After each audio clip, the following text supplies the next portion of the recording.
Revesti-vos de toda a armadura de Deus, para que possais estar firmes contra as astutas ciladas do diabo. Se revistam das armaduras de Deus, para que nós possamos resistir contra as astutas ciladas. As ciladas do diabo, elas são o quê? Elas são elaboradas, elas são estratégicas, elas são dotadas de inteligência. Por isso que muito crente cai, porque o crente quer agir de forma emocional sobre questões que são espirituais. E aí, qual é a intenção do inimigo? A intenção do inimigo é o quê? É nos destruir. A intenção do inimigo é fazer com que nós venhamos nos afastar de Deus. E eu já mencionei aqui várias vezes, eu fiz um comparativo, né? Uma analogia de como é o inimigo trabalhando para tentar contra a igreja do Senhor. É como um lobo ou um leão trabalha para devorar uma ovelha, devorar uma zebra, um búfalo, um antílope. Como é que ele faz? Ele se esconde e observa. Se esconde e fica observando. O rebanho, quando todo está junto, eles não ousam atacar o rebanho todo junto. Eles procuram o quê? Eles procuram os animais que estão mais afastados do rebanho, os desgarrados, ou aqueles que estão em mais situação de fragilidade. Os filhotes, que são o quê? Os verdinhos na fé, né? Ou os que estão em estado de debilidade, porque já estão idosos ou porque estão com alguma doença. No caso aqui, a analogia é em relação à imaturidade espiritual e doenças espirituais que trazemos e ainda não fizemos questão de sermos curados e libertados delas. O inimigo está buscando a esses. É esses que o inimigo está buscando. Ele pode até tentar se levantar contra o ungido do Senhor, mas ele não consegue. Mas ele prevalece é quando ele encontra a pessoa que diante da provação se isolou, se afastou, se fechou. A pessoa que já está com uma longa caminhada de fé, mas permanece com as suas mesmas doenças espirituais que tinha desde antes de conhecer Jesus, porque ainda não fez questão de se curar e de se libertar delas. O inimigo vai, ataca e devora e destrói mesmo, igreja. Não acho que o inimigo vai ter peninha, não vai ter, não. Ele vem para devorar, né? Como Pedro fala, que Satanás é como o leão que está em derredor, bramando, rugindo, buscando a quem ele possa devorar. Temos que ter cuidado, igreja, muito cuidado em relação a como nós estamos tratando da nossa vida espiritual, nos revestindo de toda a armadura de Deus para suportar para ficarmos firmes contra as astutas ciladas do diabo. As ciladas, elas são elaboradas para que nós venhamos cair mesmo. E o inimigo usa de todo o instrumento contra a nossa vida. Mas o principal instrumento que o inimigo utiliza é o quê? A nossa própria fraqueza. A nossa própria fraqueza. Se eu não tenho fraqueza nenhuma em relação a, por exemplo, bebida alcoólica me causa nojo, você acha que o inimigo vai me tentar com bebida alcoólica? Não vai. Essa não é minha fraqueza, ele conhece a minha fraqueza. O inimigo sabe a minha fraqueza. O inimigo, ele vive há milhares de anos. Uma pessoa, eu ou você, a gente pode fazer um curso, pode estudar um pouco de psicologia, de linguagem corporal, né? E a gente pode estudar até leitura labial. Tem pessoas que estudam leitura labial, só de ouvir a tua boca se mexendo de longe, ele sabe o que você está falando. Estudando psicologia e linguagem corporal e microexpressão facial, você consegue ter uma ideia do sentimento que a pessoa está no momento, enquanto ela se expressa e fala. Você consegue ter uma ideia. Se um ser humano que somos nós, se estudarmos, temos a capacidade de adquirir esse tipo de conhecimento, imagina o inimigo. Ele não é onisciente, ele não sabe o que se passa nos nossos pensamentos. Ele não sabe, mas certamente ele sabe o que ele observa da tua vida. Então, ele nos conhece muito bem. Muito bem. E sabe exatamente qual é a nossa fraqueza. É muito fácil falar de fraquezas como vícios, bebida, drogas, cigarro, prostituição, imoralidade sexual. É muito fácil falar de quem é idólatra. É muito fácil falar de quem se curva à imagem, de quem acende vela, de quem bate tambor. Isso aí é muito fácil para o crente falar, porque o crente não faz nada disso. Mas tem muita coisa que o crente faz que não é do agrado do Senhor. Tem muito crente, por exemplo, avarento. Muito crente avarento. A gente vive um momento da igreja, a igreja talvez mais avarenta da história. Mais avarenta da história a gente vive. As pessoas têm pena de contribuir ou sacrificar algo financeiro, material, para ajudar a obra do Senhor. E muitas vezes cobram muito da obra. Cobram da obra quando eles mesmos não fazem absolutamente nada.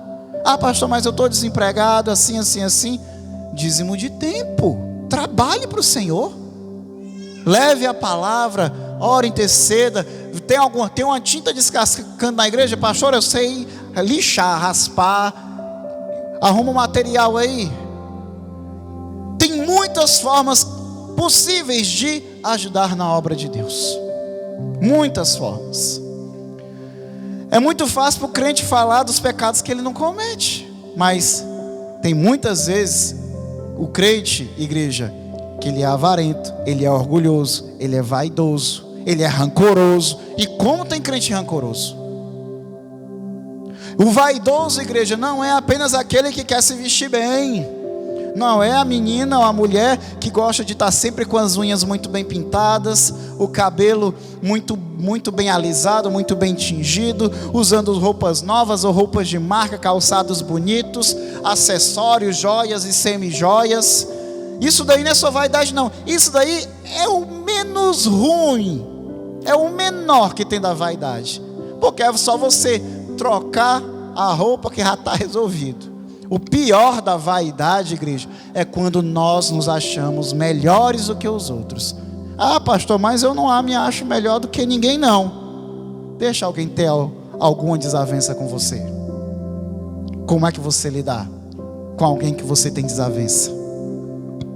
A pessoa vaidosa tende a se encher demais de mágoas e rancores.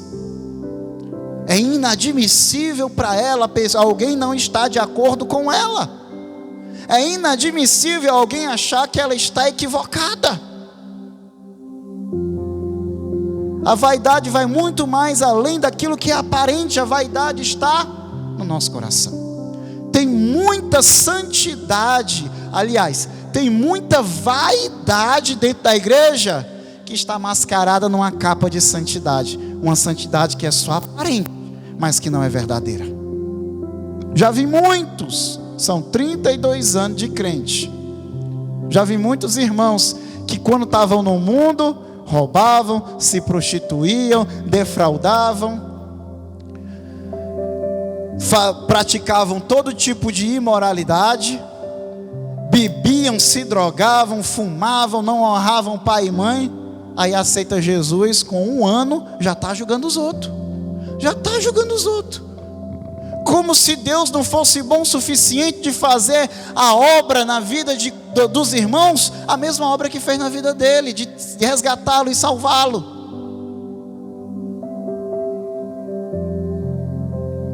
Temos que ter muito cuidado, igreja, porque o grande problema da igreja, o grande problema do crente é a vaidade, que se manifesta de várias formas. Eu já preguei uma vez aqui, uma ou duas vezes, mas já faz um tempo, exatamente, especificamente sobre vaidade, naquela passagem, né, de Provérbios, quando o rei Salomão, já no final da sua vida, ele cai em si e descobre que tudo que ele buscou na vida dele era vaidade. Tudo, a riqueza que ele tinha buscado, até mesmo a sabedoria que ele pediu a Deus, aquilo ali era vaidade. Não precisou chegar no final da vida dele, para que ele caísse em si, que tudo que ele tinha buscado na vida dele era vaidade. Tudo. Porque ela se esconde de diversas formas dentro do nosso coração. Tem pessoas, como o pastor Humberto costumava dizer aqui, que se acham tão humilde, tão humilde, igreja, que não pode conhecer ninguém mais humilde do que ela fica com raiva. Ele diz assim: não tem ninguém mais humilde do que eu, não. E se tiver, eu mato, porque eu não aceito ninguém mais humilde do que eu. Tinha um irmão que vivia dizendo: pastor, eu sou muito humilde. Irmão, não diga isso não, meu irmão. O fato de você dizer que para você mesmo que você é humilde, isso já é contraditório em relação à humildade. A humildade não é algo que eu atribuo a mim mesmo, não. A humildade é algo que eu tenho e que, se é verdadeiro, os outros vão reconhecer em mim. Eu não preciso destacar as minhas qualidades, porque isso é vaidade. E a vaidade é o total oposto da humildade. É o total oposto da humildade, irmãos. Então, as pessoas, o ego e a vaidade, ele é tão ardiloso, tão sórdido, tão sorrateiro, que ela se esconde em capas de santidade, em capas de humildade, mas que é tudo raso, tudo superficial e falso. Tudo é, porque não resiste à provação. Não resiste à provação de ter um mal entendido, um desentendimento. Não existe a provação de estar sujeito a uma autoridade, uma doutrina ou uma disciplina. Não aceita a pessoa vaidosa, não aceita autoridade. Não aceita. Por isso que está cheio hoje em dia de pastores que são auto-intitulados. Acordam um dia e: a partir de hoje eu sou pastor. Abrem uma igreja numa garagem, começa ali com a família, e aí vai, auto-intitulado. Por quê? Porque não suporta estar debaixo da autoridade de outro homem, ou de outra mulher, de outra pessoa. Não suportam. Eu conheço pessoas que hoje são pastores, que nunca passaram mais do que 1 ano numa igreja. Pingava de igreja em igreja. E aí, de repente, decidiu abrir sua própria. Como alguém quer exercer autoridade sobre os outros se ele não se submete a ela? O que Deus falar, essa pessoa não vai ouvir. Tudo que chegar ao seu coração, ela vai interpretar como vontade de Deus, quando não. O nosso coração é enganoso. O nosso coração é enganoso.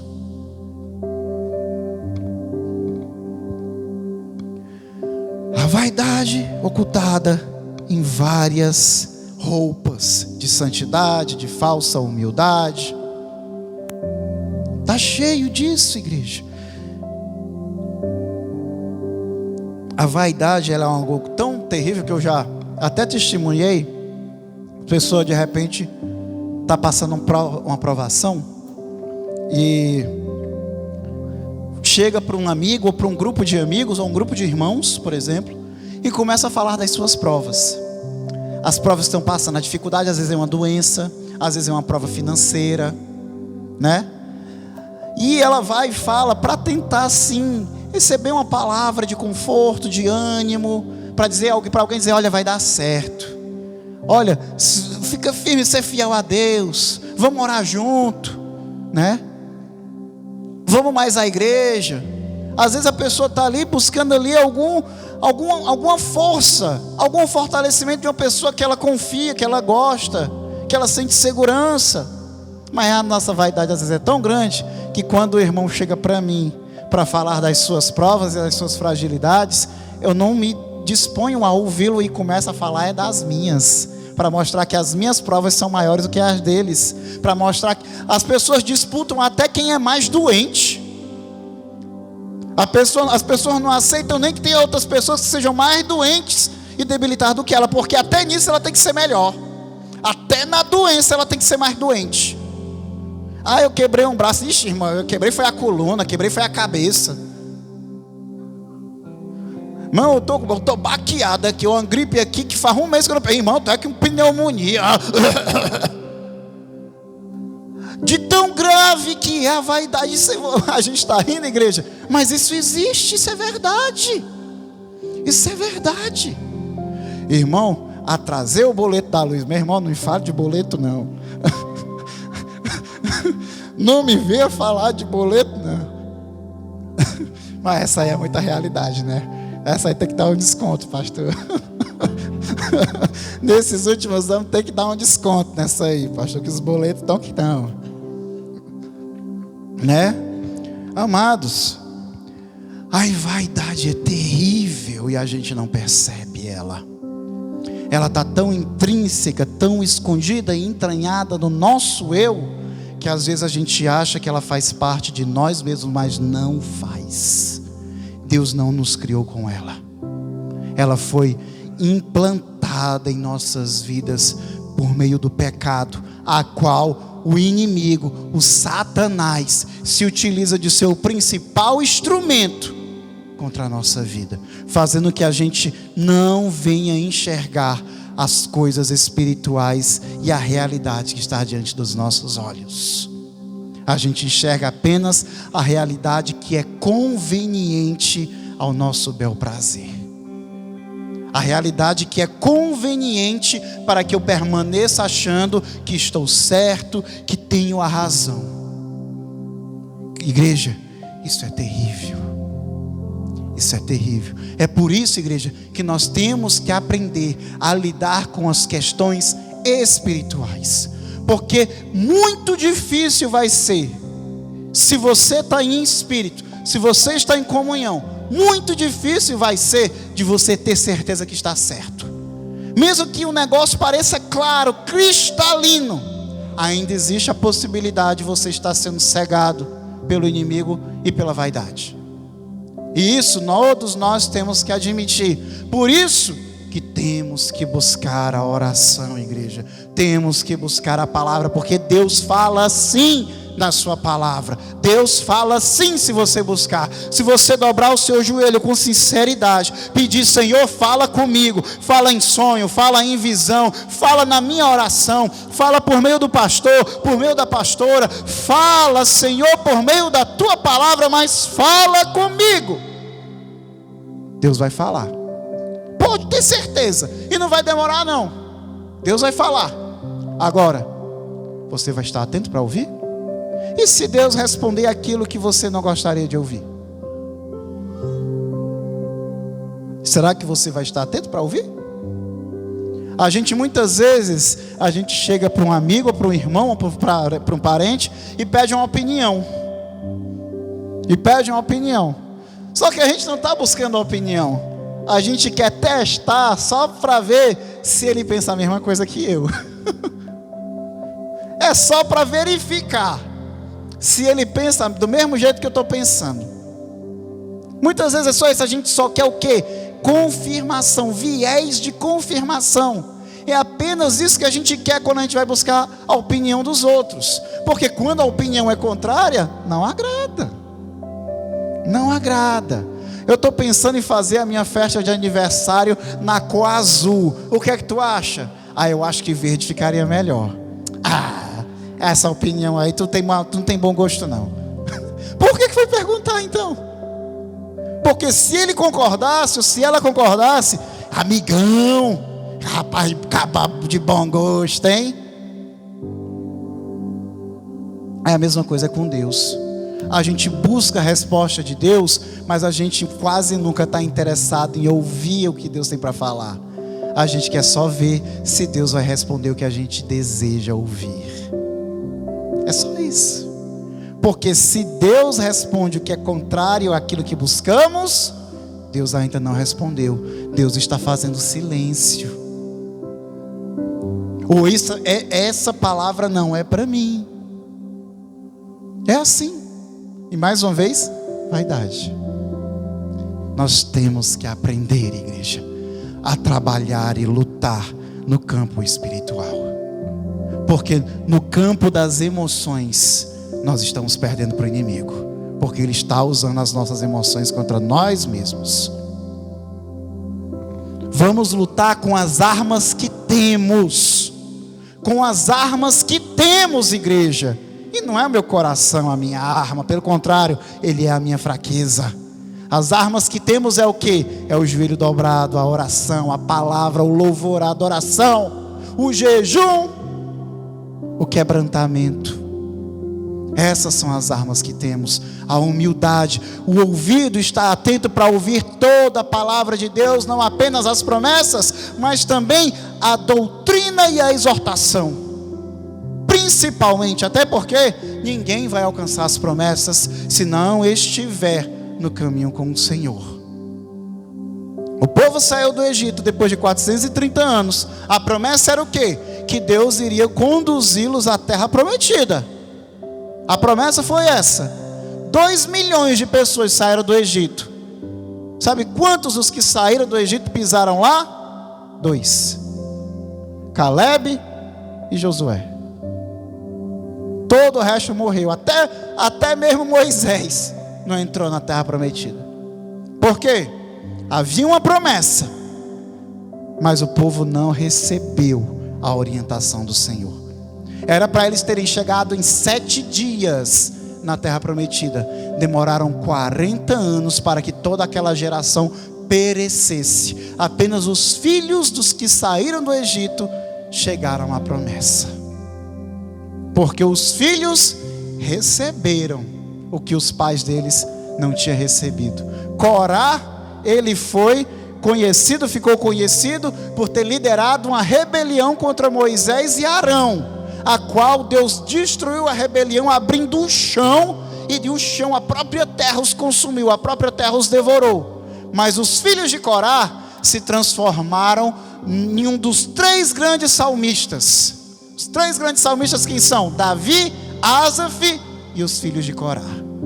Os filhos de um rebelde se tornaram em grandes levitas. Os pais não receberam pela dureza de seus corações, mas os filhos viram o castigo sobre os pais. E eles desejaram: não queremos caminhar no caminho, no erro dos nossos pais. Queremos estar no caminho do Senhor. Esses chegaram à terra prometida. Esses alcançaram a promessa. Quem somos nós? Somos os que recebem a promessa, mas não alcançam, porque não obedecemos? Ou somos aqueles que temos a promessa, recebemos a palavra, a doutrina, a exortação, glorificamos a Deus, nos alegramos, temos prazer na sua palavra, e aí alcançamos essa promessa? Quem é você? A nossa luta não é contra o sangue, nem contra a carne, mas sim contra os principados, contra as potestades, contra os príncipes das trevas deste século, contra as hostes espirituais da maldade nos lugares celestiais. Pastor, eu tenho um vizinho que é só a misericórdia.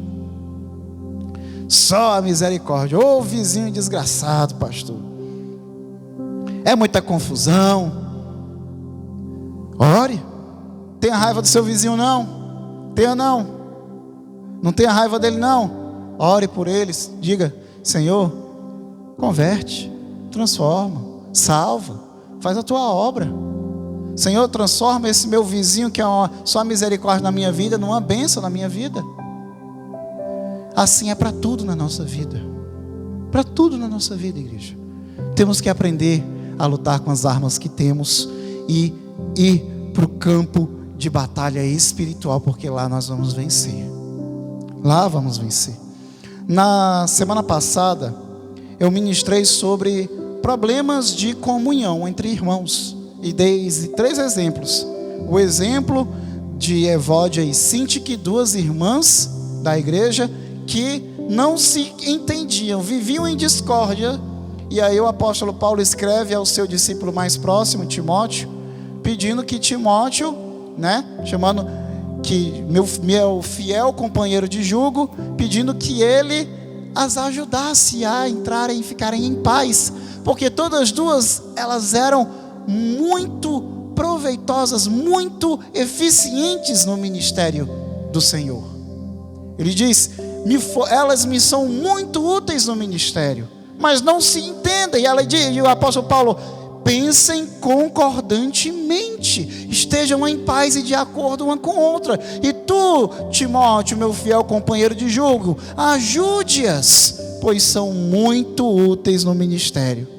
Isso daí ele fala o quê? Ele fala já perto da sua morte. Já perto da sua morte.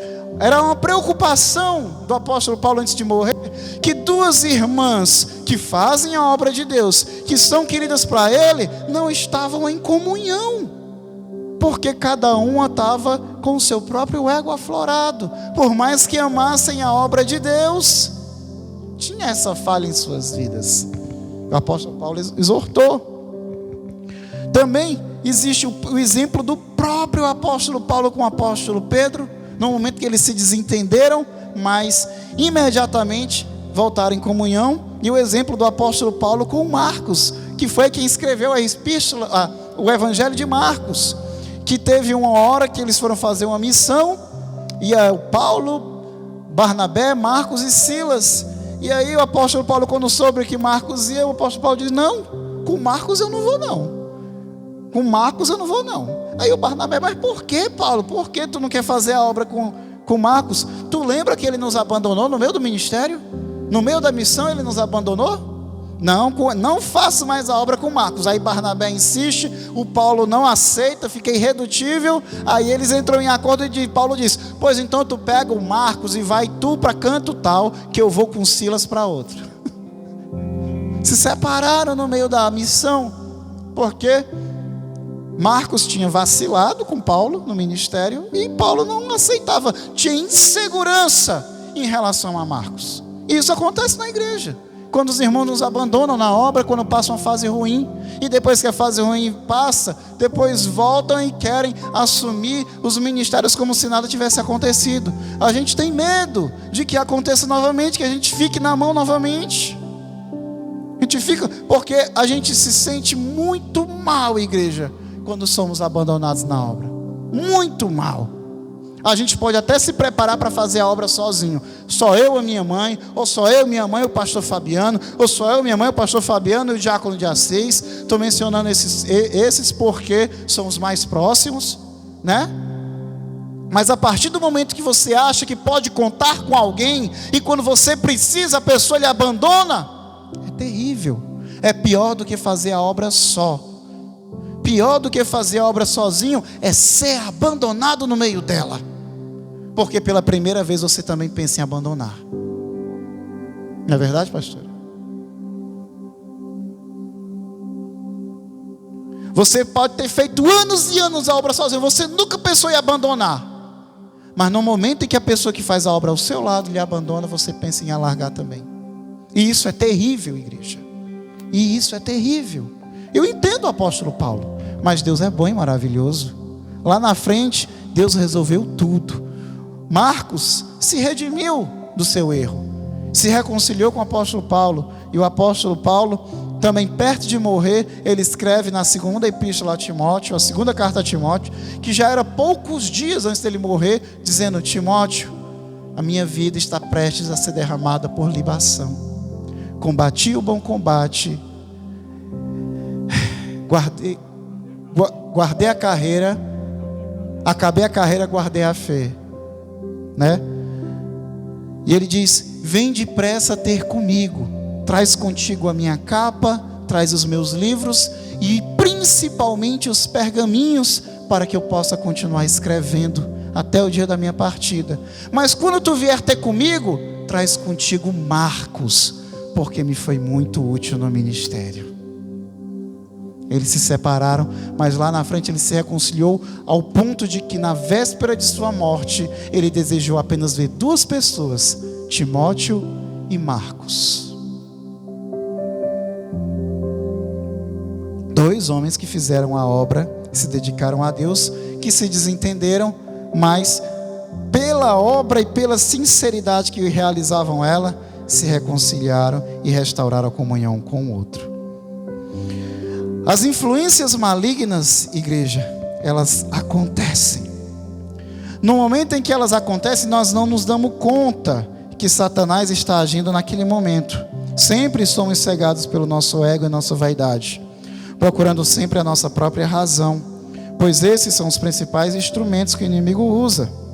É necessário tempo, é necessário orientação pastoral e, acima de tudo, é necessário quebrantamento e propósito sincero de servir a Deus para conseguir enxergar a atuação espiritual maligna e trabalharmos para desfazê-la. O que é necessário para vencer as batalhas espirituais, para enxergar, ter uma visão espiritual das coisas, é o que?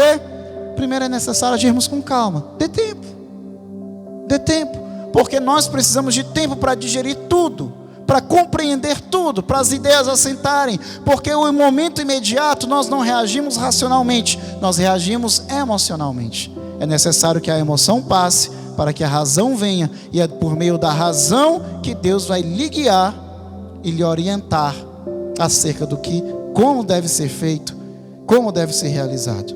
É necessário buscar orientação pastoral. Senhor, levanta pastores na igreja, não é à toa não, igreja, não é só para pedir oração para ele não. O Senhor levanta os pastores porque Deus colocou sobre a vida deles unção e discernimento. Não tem conselheiro melhor do que o seu pastor, principalmente quando ele já provou que não é um lobo no meio do rebanho da igreja. Quando o seu pastor já provou que ele verdadeiramente é um pastor cuidando das ovelhas do Senhor. Busque o conselho, busque orientação pastoral. Não negligencie a palavra e o conselho do pastor, e principalmente a pregação. Mas nada disso vai fazer efeito. Nem o tempo, nem a reflexão, nem o conselho, nada disso vai fazer efeito se você não tiver com o espírito e o coração quebrantado.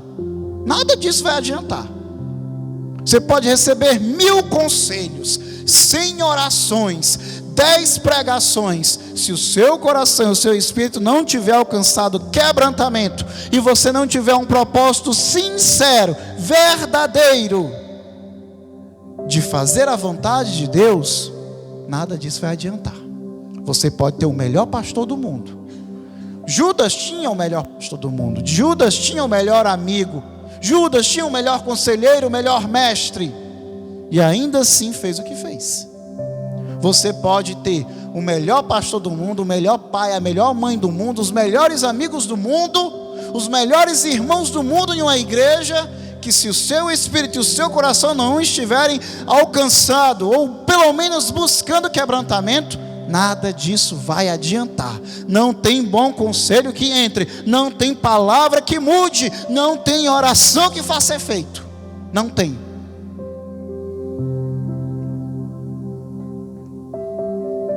Oh, glória. Tem um tempo atrás, eu já não assisto novela, ó, faz uns bons anos que eu não assisto novela, não assisto nada de televisão, na verdade, né? Há muito tempo eu não assisto. Mas uma das últimas coisas que fez muito sucesso na época, que eu ainda assistia de vez em quando, era aquelas novelas bíblicas que passavam na Record. Eu nem sei se ainda passam, né? Aquela novela teve os 10 mandamentos, a Terra Prometida, mas acho que teve uma que foi de Jesus, né? E na novela mostrava o Satanás, como é que o Satanás agia. Satanás chegava no ouvido dos fariseus e dos saduceus e começava a cochichar no ouvido deles sem eles verem. E daqui a pouco, os fariseus que estavam só ouvindo Jesus pregar, daqui a pouco começavam a incitar uns aos outros contra o Senhor. E sabe qual é o nome disso? Isso é uma seta. O inimigo lança a ideia. O inimigo lança a seta de uma ideia, a seta de um sentimento, de uma ideia e um sentimento que são contrários à comunhão, contrários à santidade, contrários à paz, contrários à alegria no espírito.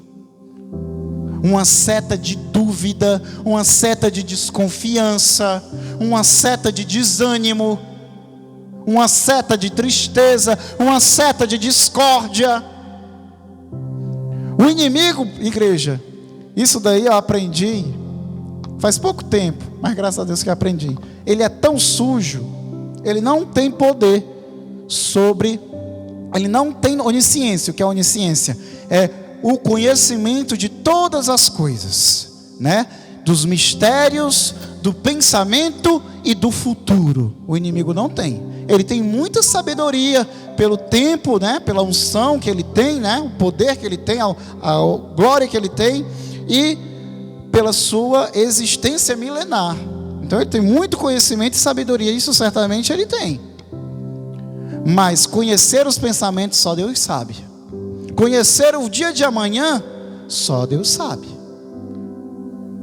O inimigo, ele pode entender os nossos sentimentos pelo que ele nos observa, mas a partir do momento que abrimos a nossa boca e a boca fala aquilo que está cheio o coração, aí o inimigo toma conhecimento também do que está nos nossos pensamentos. Quando abrimos a nossa boca, e ele é tão sujo, igreja, que quando falamos, o inimigo pega a nossa palavra no ar, ele distorce, e quando chega no ouvido do teu irmão, ele ouve outra coisa que você falou. Ele tem esse poder.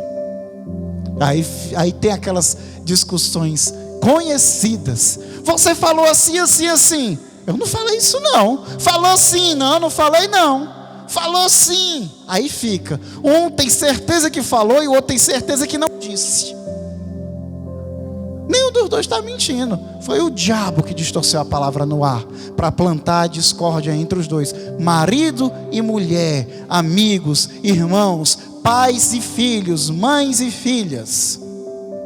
O inimigo faz isso. Ele pega a palavra no ar e distorce. Quando alguém lhe disser que não falou o que você acha que falou, tente se trabalhar agora. Pelo menos dê o benefício da dúvida e ore. Senhor, se eu estou enganado, se o inimigo me setou, porque a gente só vê a seta nos outros, a gente só vê a seta e a ciranda dos outros, e nós mesmos a gente nunca vê. Mas se o inimigo cirandou até Pedro, não vai cirandar a mim, o Tiago, pastor Tiago, ou a pastora Rosângela, ou um dos nossos diáconos, ou um dos nossos irmãos? Se nós não estivermos firmados na rocha e lembrando de estarmos nos apegando ao Senhor com humildade e quebrantamento, o inimigo vai prevalecer sobre a igreja. Nós temos que dar o benefício da dúvida. Pode ser que o inimigo tenha acertado os meus ouvidos, pode ser que o inimigo tenha distorcido o que eu vi, pode ser que o inimigo tenha plantado um sentimento no meu coração que não pertence a mim. Pode. Ore, busque, lute com as armas que você tem. As batalhas espirituais acontecem em dois lugares: nas regiões celestiais, como lemos em Efésios 6, e em nossos pensamentos. Em nossos pensamentos acontecem as batalhas espirituais. Romanos 12:2, que é uma das passagens que eu mais gosto de referir, já fala: não vos conformeis com este século, mas transformai-vos pela renovação da vossa mente, para que experimenteis qual seja boa, agradável e perfeita vontade de Deus. A transformação é pelo quê? Pela transformação da mente, pensamentos. Amém? Gálatas 5:17. Porque a carne milita contra o espírito e o espírito contra a carne, porque são opostos entre si, para que não façais o que porventura seja do vosso querer. A gente sabe que é certo, a gente sabe qual é a vontade de Deus por meio da sua palavra, da pregação, do evangelho, por meio do exemplo da pessoa de Cristo, que é o verbo que se fez carne. Nós sabemos como Deus espera que nós venhamos reagir e lidar com o nosso próximo, com o marido, com a esposa, com filhos, com amigos, com irmãos, com colegas de trabalho, com vizinhos e conosco mesmo.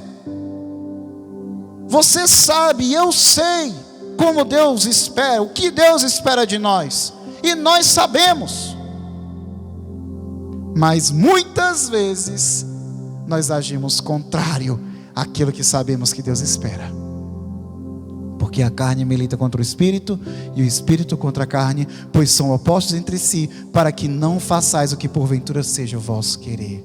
O meu querer é fazer a vontade de Deus, o meu querer é edificar os meus irmãos, mas às vezes eu não consigo.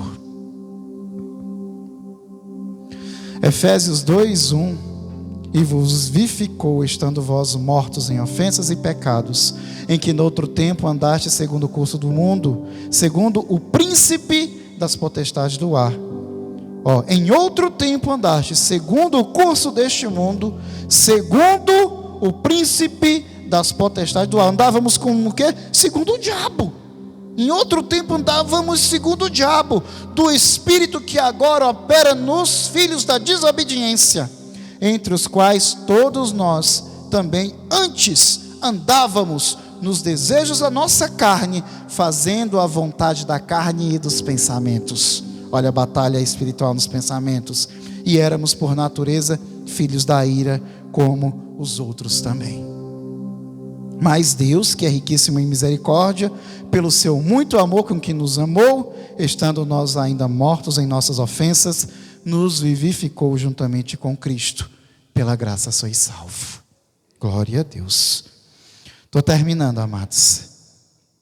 Colossenses 3:1: portanto, se fostes ressuscitados juntamente com Cristo, buscai as coisas lá do alto, onde Cristo vive, assentado à direita de Deus. Pensai nas coisas lá do alto, não nas que são daqui da terra, porque morrestes, e a vossa vida está oculta juntamente com Cristo em Deus. Pensai nas coisas lá do alto e não nas que são daqui da terra. Pensamentos, mais uma vez, a mente, mais uma vez. 1 Coríntios 2,14: quem não tem espírito não aceita as coisas que vêm do Espírito de Deus, pois lhes são loucura. Quem não tem o Espírito, quem não está no Espírito, não aceitam as coisas que vêm do Espírito de Deus. Para eles são loucura, e não é capaz de entendê-las, porque elas são discernidas espiritualmente. Mas aquele que é espiritual discerne bem todas as coisas, e ele mesmo por ninguém é discernido. O homem e a mulher espiritual compreende tudo. Por quê? Porque ele tem uma visão espiritual das coisas, ele tem discernimento das coisas, mas ele por ninguém é compreendido. Ninguém entende a forma dele pensar, ninguém entende a forma dele viver, a forma dele agir e reagir. Ninguém entende, vão achar que ele é o bestão, que fazem ele de otário. Vão pensar que ele ou ela são, como é que fala? Ingênuos. Porque o mundo nos ensina o quê? A ser gaiato, a ser espertão. E o que é que está operando no mundo? O mundo inteiro jaz no maligno. É o que a palavra de Deus nos fala. O homem espiritual e a mulher espiritual discernem bem todas as coisas, mas ele mesmo por ninguém é discernido. Para completar as armaduras, Efésios 6:13: portanto tomai toda a armadura de Deus, para que possais resistir o dia mau, havendo feito tudo, e ficar firme. Estai, pois, firmes, tendo cingido os vossos lombos com a verdade. Diga verdade. Vestindo a couraça da justiça. Diga justiça. Calçados os pés na preparação do evangelho da paz. Diga evangelho da paz. Tomando sobretudo o escudo da fé. Diga escudo da fé. Com o qual podeis apagar todos os dardos inflamados, Tomai também o capacete da salvação, diga capacete da salvação, e a espada do Espírito, diga, que é a palavra de Deus, orando em todo o tempo, com toda oração e súplica no Espírito, e vigiando nisto com toda perseverança e súplica por todos os irmãos, por todos os santos, e por fim, e por mim também, para que me seja dada no abrir da minha boca a palavra com confiança, para fazer notório o mistério do Evangelho, pelo qual sou embaixador em cadeias, para que possa falar dele livremente, como me convém falar. As armas que você tem que buscar para lutar nas regiões celestiais, e aonde o crente tem que lutar: cingindo-vos da verdade, sejam verdadeiros, não mintam, vestidos da couraça da justiça, sejam justos, não sejam partidários, mas sejam justos, porque Deus é justiça. Sandálias da preparação do Evangelho da paz. O Evangelho, ele opera na paz. Oh glória! O escudo da fé para apagar os dardos inflamados do inimigo. É pela fé, com a fé que lutamos contra as setas do inimigo. Glória a Deus. O capacete da salvação. A saber que a salvação nos alcançou, tem que produzir em nós a humildade de alguém que é muito grato por ter recebido aquilo que jamais iria merecer. Então, seja humilde. Sexto, a espada do Espírito, que é a palavra de Deus. Se apegue à palavra do Senhor, tanto para ler quanto para ouvi-la, em nome de Jesus. E sétima arma, orando e vigiando em todo o tempo e com perseverança por todos os irmãos e pelos seus pastores. Ore pelos seus pastores. Diga: Senhor, usa o meu pastor, usa a minha pastora, para que quando nós abrirmos a nossa boca, venha sair a palavra de Deus com confiança, para fazer notório à igreja os mistérios de Deus que Ele tem para edificação e exortação dos seus filhos. Amém, igreja? Que Deus abençoe as suas vidas em nome de Jesus. Glória a Deus. Livres para adorar, vamos